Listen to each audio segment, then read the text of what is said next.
Hello, Internet. It is Adam Malik Aaron. Welcome back to my box office recaps. And look, I'm not going to sugarcoat it.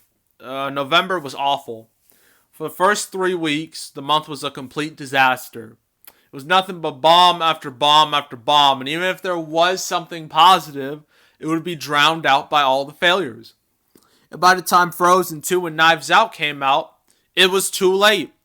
The damage was already done. And as a whole, this November was one of the worst of the entire decade. And especially worse when compared to last year. Because if you look at last year, he had such hits like Bohemian Rhapsody, The Grinch, Fantastic Beasts 2, Wreck-It Ralph 2, Creed 2. This year, all we had was Frozen 2, maybe Ford v Ferrari, and Knives Out. And that's it. Every other movie was either a modest performer or a dud. So, yeah. It's time to analyze the graveyard known as November 2019. And I think of all the months I've covered on this channel, this has to be the worst. I mean, it's kind of a toss-up between this and June, because both months were pretty much the same, because both months were littered with failures, with only one movie rising above the rest. So it's kind of a coin toss over which month is worse. But we're not talking about that. So let's jump right into the month. And we are starting off hot. With, oh god, Terminator Dark Fate. But we're not talking about that. Not yet, at least. First, we gotta talk about Arctic Dogs. Oh my god. I knew this would fail. You knew this would fail. We all knew this would fail. That's not a surprise. And the numbers were being real generous. They thought it would make $20 million, which would have been on par with Ugly Dolls, which was one of the biggest animated bombs of the year. But oh no, Arctic Dogs couldn't make 20. In fact, it couldn't even make 10. No. Instead, it made less than $6 million domestic. Total. That's less than the opening weekend of Ugly Dolls. In fact, Arctic Dogs' opening weekend was one of the worst ever in history. And there are a few reasons to why that is. One, the movie had no marketing. Many people didn't even know it existed, and that includes me. Two, the movie looked cheap, like direct-to-DVD, direct-to-video cheap. And three, they released this when they knew that parents and kids were saving their money to see Frozen 2. So why would a movie, and another animated movie, open when they knew that Frozen 2 was on the horizon? It makes no sense. But there is one positive to this movie. Just one positive. And that is the fact that it could, I'm emphasizing the word could, it could potentially lead to an Alpha and Omega-esque series. And the reason why I say that is because I haven't seen the movie, but I have seen clips. And from the clips I've seen, this could appeal to the furry community. And if they support it enough, this movie could become a cult following. Could have a cult following. So, at least it has that going for it. But that's a real stretch. But yeah, Arctic Dogs, complete failure. No surprise. Next up, Harriet. The only success to come out that weekend. And it wasn't even an overwhelming success. It was just modest. But the numbers thought it would make $25 million overall. And this movie did quite a bit better than that. It made... Waiting for this to load. Come on. Okay, less than 40 million. It's about to reach 40. Which is pretty decent, considering this movie didn't have like a big marketing campaign. It didn't play in a whole lot of theaters. So that's quite strong. And as I correctly predicted, this movie did appeal greatly, to the African American community, because this is the story of Harriet Tubman. Like, come on. Like, it's obvious. So, yeah. Not an overwhelming hit, but still a hit nonetheless. So that's Harriet. What's next? There were a lot of movies this month. Way too many. Motherless Brooklyn. The numbers thought it would make 15 million. It couldn't reach that. Not at all. Instead, it made... Waiting for this to load here. Okay, it made 9 million. Total. Now, to be fair, this movie played in a small amount of theaters, so it wasn't going to make that much money anyway, but still, that's bad. It's because the movie barely had any marketing, the reviews were lukewarm, and yeah, it now joins the group of Warner Brothers movies, Warner Brothers dramas that all failed, movies that include The Kitchen, The Sun Is Also a Star, Blinded by the Light, The Goldfinch. It joins that group. And it's not the only movie this month that joins that group. And I would feel bad for Warner Brothers, but they had Joker, which is the one thing they really have going for them this whole year. Because this whole year has been terrible for Warner Brothers. So at least they got Joker. So yeah, that's Motherless Brooklyn. And now, the big one. The big bomb of the month, and potentially the whole year. Terminator Dark Fate. Now, the numbers were being super generous towards this movie.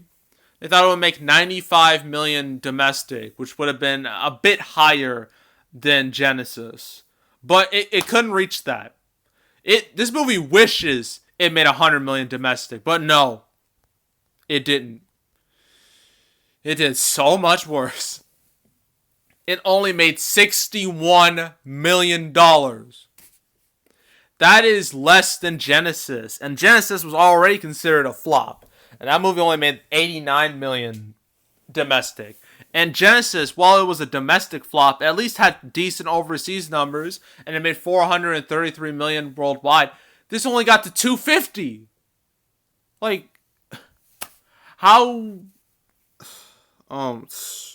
there are many reasons why this movie bombed. I'm about to list them. One, it had to deal with how do I say it? Had to deal with 3 lackluster predecessors that went from, Terminator 3, Rise of the Machines, Salvation, and Genesis. Each one worse than the last. So this movie already had an uphill battle, but things were made worse when Tim Miller, the director, he said a very, very stupid comment saying that this movie will scare the F out of misogynistic internet trolls. Which in reality, yeah, it did scare them. It scared them away from seeing the movie, which is what you really needed. And next thing, the twist in the beginning of the movie. You've all heard of it by now. And I know someone's going to be like, please don't spoil Dark Fate. No one saw it, so it should mean nothing to you. Yeah, we all know the twist. John Connor gets killed in the beginning of the movie, which was a twist so horrible, and it was just a giant middle finger to anyone who liked Terminator 2 that it doomed this movie. This movie was doomed long before it was released. So yeah, Terminator Dark Fate. I don't think they're going to make any more Terminator movies out of this. I would be shocked if they made another one. And if they are going to make another one, they're probably going to wipe this from canon too. Because in the marketing, there was like, oh, this is the real sequel to Terminator 2. But considering how hard it bombed, they'll likely want to erase this from canon as well. So yeah, nothing positive at all to say about Terminator Dark Fate. Yep, and I think if I remember, its box office was actually on par with X-Men Dark Phoenix and Men in Black International. So it fits perfectly with those movies. So yeah, next weekend, oh god, this is just tragic. Doctor Sleep. They thought it would make 85 million. I thought it would do, well, my original predictions, before I made my predictions video, was that it would make around the same. but after seeing early numbers, I kind of dropped them a bit to like, I forgot, 40, 50 million. This couldn't even reach that, and it's quite sad. It couldn't reach 85. Instead, it only made 30. $30 million total. Like, that's worse than Pet Sematary earlier this year, and that movie didn't have the pedigree that this one did. And I think the main reason why, there have been many reasons. One of the reasons was that this movie opened a week after Halloween, which was just a bad move. Which, I would have to agree, if this movie did release on Halloween, it could have gotten a few extra dollars. And another reason people said was because The Shining, although it's well known by a lot of film buffs, a lot of cinephiles, the mainstream audience never really caught on, despite the "Here's Johnny" scene being one of the most iconic scenes in movie history, a scene that's been parodied numerous times. So I think only that particular moment was iconic, and the rest of the movie was just forgotten about by mainstream audiences. And now you released this 40 years after the original, so like, why? And this would only appeal to this movie, how do I say this? I mean, I really thought it would do better. It had decent reviews, people were into it, but I should have known from the first trailer that it wasn't going to do well, because the view counts were low. Especially for a movie like this, they were real low. And that should have been a red flag from the start. But I didn't think much of it. But now, it's a dud, it's a bomb, and it's really sad. And, unlike Dark Fate, whose box office failure was comedic, this is just tragic. So yeah, it really, really sucks. So, what's next? Last Christmas. They thought it would make $90 million. I kind of thought the same, but it didn't even come close to that. Not even half of that. Instead, it only made a mere $32 million. And, I incorrectly thought that it would have a decent opening weekend because, you have, appealing stars. And the movie's called Last Christmas. It's perfect for the holiday season. And I thought it would have a decent opening weekend. It would have strong Christmas legs, like some other Christmas movies, like Elf. Elf and, Love Actually. Stuff like that. But that didn't happen at all. It only opened at like 11 million. It was number 4 behind Playing with Fire of all movies. And then it just plummeted after opening weekend. And yeah, it's a complete dud. So Emilia Clarke, she's probably regretting, this has not been a good year for her at all. I mean, she had the disastrous Game of Thrones season 8 ending. And then this. Yeah, that has to really suck for her. And Paul Feig, Ghostbusters 2016, I still believe that movie is cursed. That movie cursed everyone associated with it, including Paul Feig. My bad. And, yeah, not much to say. So what's next?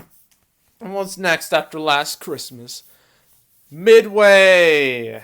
Yeah, they thought it would make 55 million, which was actually on par with what would happen. A lot of people thought this movie would do a whole lot worse, including me. But when I saw early numbers, I was shocked because everybody thought Dr. Sleep would be number 1. Everybody. But it didn't happen. Instead, Midway was number 1. Which surprised everybody. No one could have imagined that happening. Midway currently has made 51 million domestic, which, although isn't great for a movie that costs like 100 million, it's still way better than original predictions. And the thing is, Lionsgate, they don't have to worry about this movie because they made some deals with companies. That way they don't have to pay like the brunt of it. They don't have to take too much damage when it comes to this movie's still overall underperformance. But it could have been a whole lot worse. So, and it did open at number 1, which is something Dr. Sleep cannot say. So, yeah. I mean, I wouldn't call this a win at all, but it's not a colossal failure. So, yeah. Congratulations, Midway. You weren't a failure. Like, that's really sad to compliment a movie like that. Being like, hey, you weren't a complete misfire. Like, that's terrible. And then finally, for that weekend, Playing with Fire. They thought it would make $45 million. And believe it or not, this movie will match that. And the thing is, just like Midway, expectations were so low that when it opened above Last Christmas, people were impressed. Yeah, it was, those first few November weeks were bleak. And yeah, so far it's made $39 million. It will soon reach that $45 million mark. And, considering how bad the trailers looked and everything, it's amazing it got this far.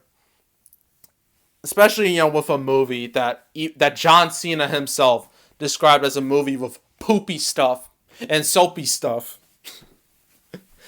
Those are things that came out of John Cena's mouth. He said that on camera. That's what he said. So, yeah. Playing with Fire. Not a huge hit, but at least you're not a failure. So, yeah. God. Don't worry, we're almost out of the trenches. We're almost out of flop territory. We got one more weekend of that, and that was this. Oh boy, Charlie's Angels. You probably heard of Charlie's Angels bombing quite a bit in recent weeks. For good reason. Because it did horrible. And actually, wait, let me look at this. They thought the numbers were being generous here too. They thought it would make $65 million.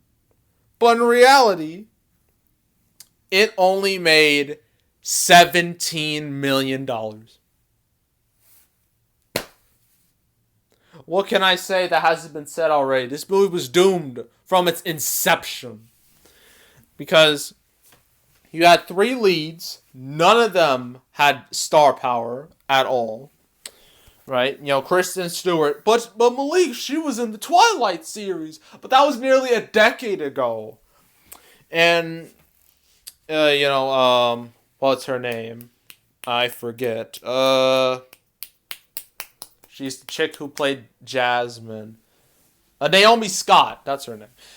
But Malik, Naomi Scott was Jasmine in Aladdin. But that didn't help this movie at all. And you got this other chick I've never heard of in my life.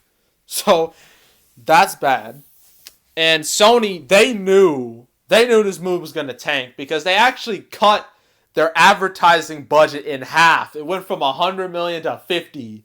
When you're cutting your advertising budget that much, then it's the writing's on the wall. And that cut in advertising cost really showed because I saw no ads for this movie at all. I mean, I saw a bunch of ads for Dr. Sleep, but none for this.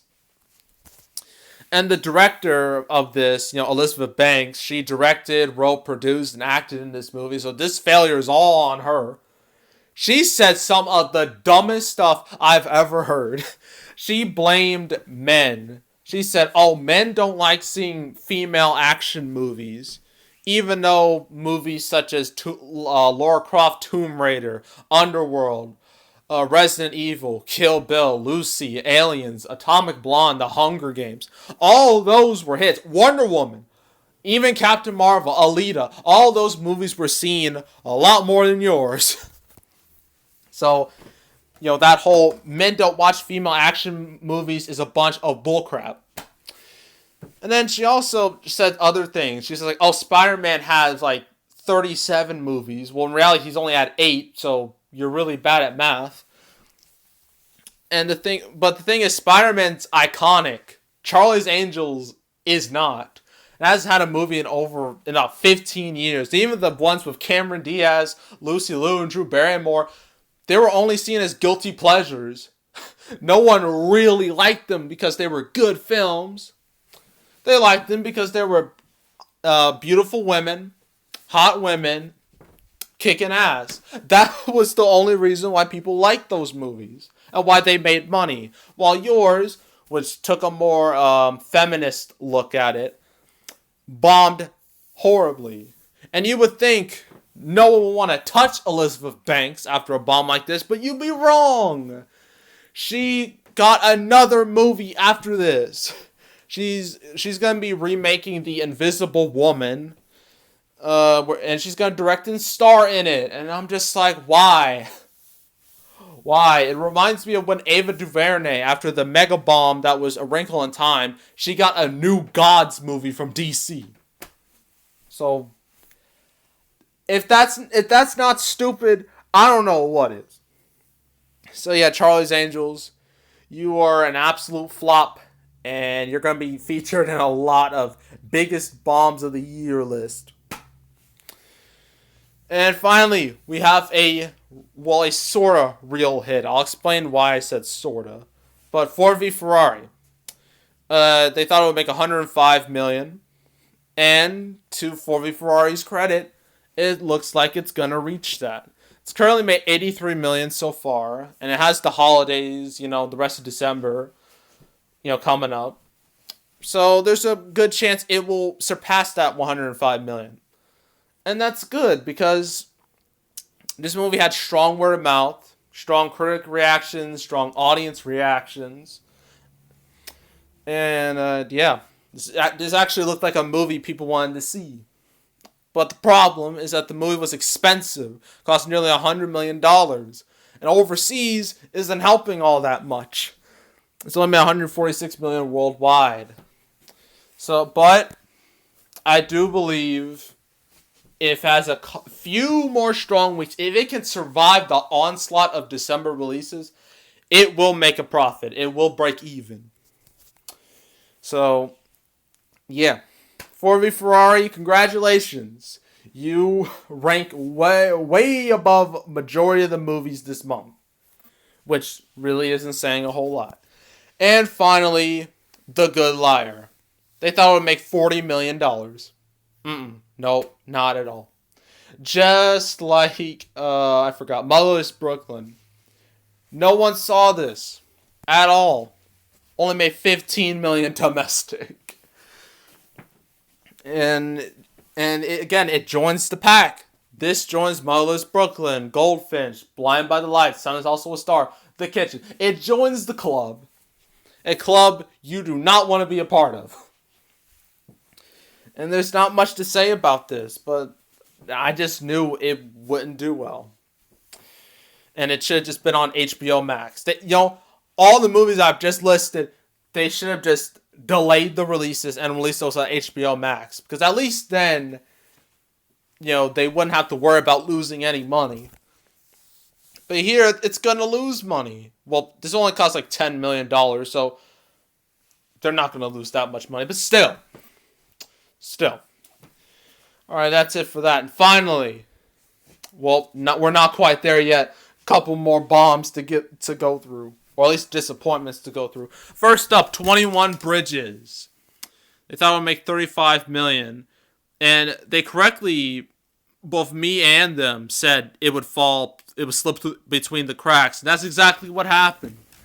Because 21 Bridges, so far, in its 2 weeks, has made only $20 million. Which is abysmal, obviously. And I think this movie is a clear case that for any MCU actor, just because you're successful in the MCU does not mean you're going to be successful everywhere else, okay? Chris Hemsworth, he definitely knew that with Ghostbusters 2016 and what was that whale movie? In the Heart of the Sea, Rush, Black Hat, a lot of bombs for him.